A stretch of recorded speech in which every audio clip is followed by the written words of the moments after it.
Welcome to the Property Mindset Podcast, where we dive deep into the journeys of successful entrepreneurs in the real estate industry. Our guests share personal experiences and valuable insights, providing practical tips and tools for your own real estate journey. Whether you're an inspiring entrepreneur, a seasoned professional, or simply someone who loves real estate, this podcast is for you. So join us on an engaging and informative conversation with some of the brightest minds in the real estate industry. So welcome back to the Property Mindset podcast. A little bit different this week. It's just me, Phil Gadd, and I'm going to dig deep into how we achieved a quite truly amazing outcome a few weeks ago, where we actually won a multiple offer situation where we were actually $20,000 below the current asking price. So I've titled this Mastering the Art of Real Estate Success with Phil Gadd. You're harnessing client insights for tailored real estate solutions. So whenever I meet new clients or I engage with people on the telephone or text or email, I'm always looking, the number one thing that I'm looking for is their ultimate motivation to what they're trying to achieve. What is the underlying story behind what someone is trying to do in real estate, whether it's buying or selling? We want to get to we want to truly understand what that individual is trying to achieve, to understand their ultimate motivation. And the way I typically get to that is through asking very open-ended questions. Very open-ended questions. The goal of this is we want to acknowledge, explore, recommend, and check for satisfaction. Someone typically might, how's the market at the moment? Now you could go, yeah, it's great. Or you really open up and try and find the motivation by answering, you know what? That is an awesome question. Thanks very much for asking. You know what? There's a lot of complexity and moving parts at the moment. But right now, there's real opportunity in the marketplace. And a lot of my smart money clients are starting to deploy capital. What part of the market are you most curious about? You're giving the person an open-ended question. So you're asking them to explain exactly what it is they're curious about. Questions, once they start opening up and telling you about what part of the market they are most interested in, is you want to establish if they're on their own or are they making this decision with another person. Another question I quite like to ask is, what is it about your current situation right now that's not quite working for you? So with that question, they're going to open up even more about why they're looking to potentially buy or sell real estate at this time. Another good question that you can ask at this point is, what is it about the current situation that has got you thinking about a purchase in the future? What would you hope to gain from a potential move in the future? Then this is also a great question I like to ask is, paint me a picture. If you guys were to move, what would the next place look like?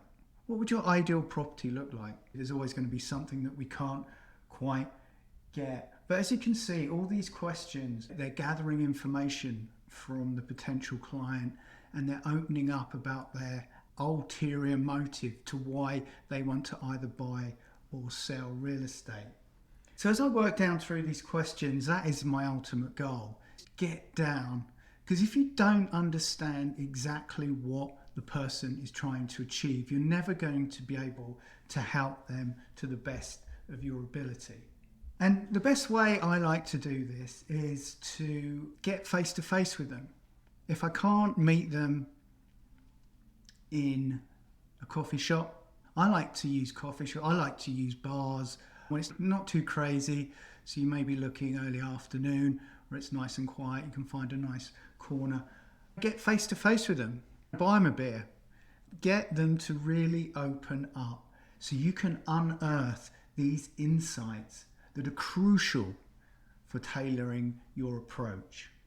That's the main goal, whether it's buyers or sellers. But at this point, on this podcast, we're focusing a little bit on the buyers because this is how I basically was able to write a competing offer, and we won it being $20,000 below the asking price. So one of the strategies I like to employ straight away, if buyers, you've sat down with the buyer, they've given you, they've opened up to your open-ended questions, and you've really discovering their true motivation to why they want to buy a property. My next recommendation is what I like to call an educational tour, and this basically taking clients on an educational tour of potential properties that meet their criteria helps them understand better the market and prepares them for a quick decision when the right property appears. This approach not only educates them, but it also establishes trust, and it really does underscore my expertise. Now, I've taken clients on what's called an educational tour, even though they have told me initially that they were not thinking of buying property for another 6 to 12 months. We had a pre-approval and we had the motivation if they found the right property. Now, on the first educational property tour, where we specifically said there was no pressure to buy anything, we found a property that absolutely ticked all the boxes, and my clients wrote an offer within the week. So even though they did tell me that they were 6 to 12 months away, because of the strategy, because everything was in place, we'd really discovered their motivation, we'd lined up all the things and necessary financial and logistical steps, which I will go into next. But because all those things were in place, my clients felt confident and able. They found the right property, that it was the right time for them to actually make an offer. So that leads on to preparing clients financially and logistically. So here, this is really where we need to make sure that they understand that when we're out in the field looking at properties, there are certain things that we need to have in place to be able to act quickly and decisively if we do find the right property. Now, one of the biggest things is making sure things such as financial pre-approval are in place. Clients will either have their own bank, own mortgage advisor that they like to use, but we do have a team that we work closely with that we do recommend that our clients work with, just because we've had phenomenal success with those partners. But it is just it's simply getting that thing in place, getting the pre-approval in place. So the pre-approval in place, establishing and understanding the clear timelines and how the process of making an offer works. And this preparation is essential to enable us to act swiftly and confidently, like I say, when the right opportunity arises. What is it that makes a successful winning offer, and especially one that beats other offers being below the current asking price?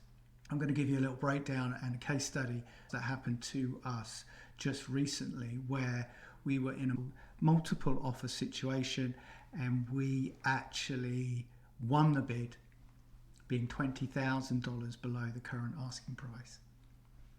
So it all starts off with teamwork. You and your clients are the team.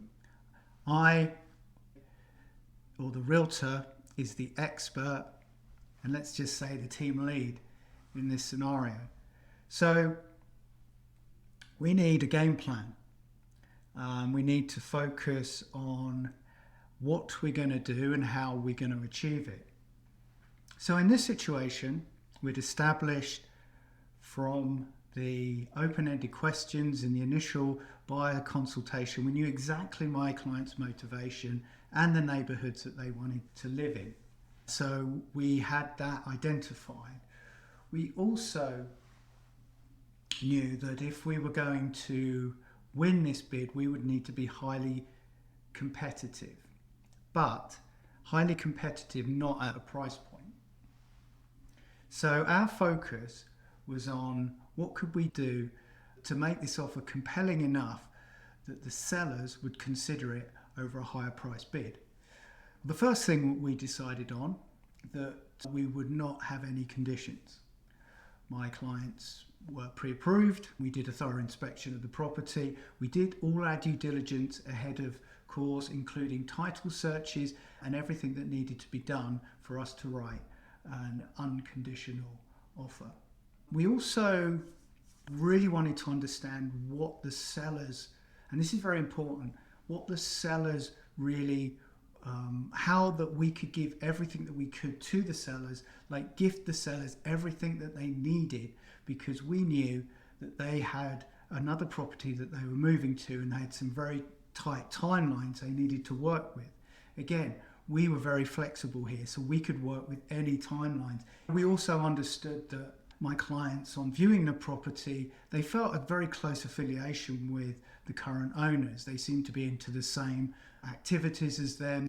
They also felt a very similar connection with these sellers, so they wanted to articulate that. So my sellers wrote a very warming and compelling letter and addressed it to the sellers, explaining exactly their motivations behind why they wanted to purchase this property, and to make that connection with them, make a very personal connection with the sellers, to again personalize this deal so they weren't just some name on a contract who were going to purchase their home. We also did a very unconventional strategy of, we actually offered to pay for all the legal fees to the seller. So again, we're giving the seller everything that they could possibly want and taking away the distraction of the number.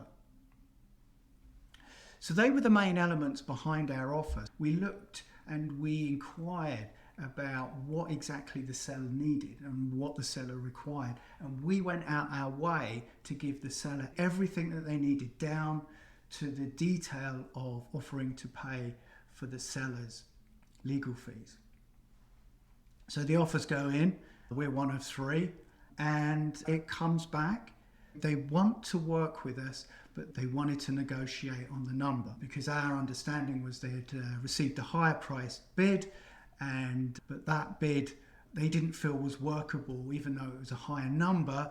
The bid, we haven't seen that bid, but our assumption was there was a lot of conditions that the seller would have had to work through to get to that number, and that might not have aligned with them wanting to purchase this other property. The offer came back and they said to us, look, we'd love to work with you, but we'd like to negotiate on the price. We set about negotiating, and I always say, when negotiating on a number, always try and make the negotiations not about the thing that you're actually trying to win. For this case, we were trying to win on the number, but we didn't make it about the number. We made it about all the other things. What could we do for the seller? Is there anything more that we can do? We already knew that we could be very flexible and hit the dates that the seller really needed, and that was, in our opinion, the key, because they had a very tight timeline to move into the new property they were looking to purchase. That was our strategy for the negotiations, and the approach that we took was to make the offer so appealing that the actual number wasn't the main focus. And even though we did go up a little bit, we still won that multiple offer on the fact that we were 20,000 below the asking price. So that was a huge successful outcome, and all the steps needed to be in place to get to that point. Going back to number one, finding out the absolute ultimate motivation behind what your client wants to achieve. And you do that by asking a lot of open-ended questions, digging right down to the why, the why of that person or that partnership, of what they exactly want to do. We went on actually a couple of educational tours with these clients, finding out the market, discovering the market, looking at properties, making sure that when this one came up that we really wanted, we knew that it was going to be exactly the one to make the offer on. So the educational tour always sets clients up for success in the long term. My clients were prepared financially and logistically. Everything was already lined up. We crafted the offer. We knew that we needed to remove all the conditions, but we did all our due diligence ahead of time.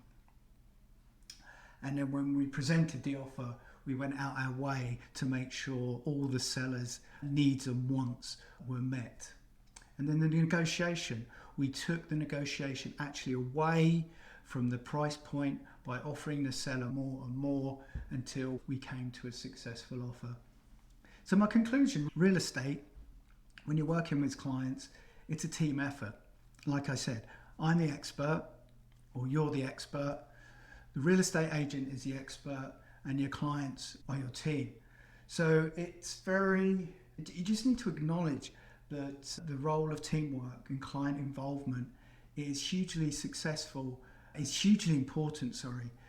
So the acknowledgement that the role of teamwork and client involvement is hugely important to the success of any outcome in real estate, by highlighting how collaborative efforts and trust between you and your client are the key to navigating the complex dynamics of real estate, and especially multiple offer bids. That is me, Phil Gadd, First Tracks Real Estate Group. This is the Property Mindset Podcast. If you like what you hear, please subscribe, whatever channel you're on. And we look forward to giving you more value and content in the next episode.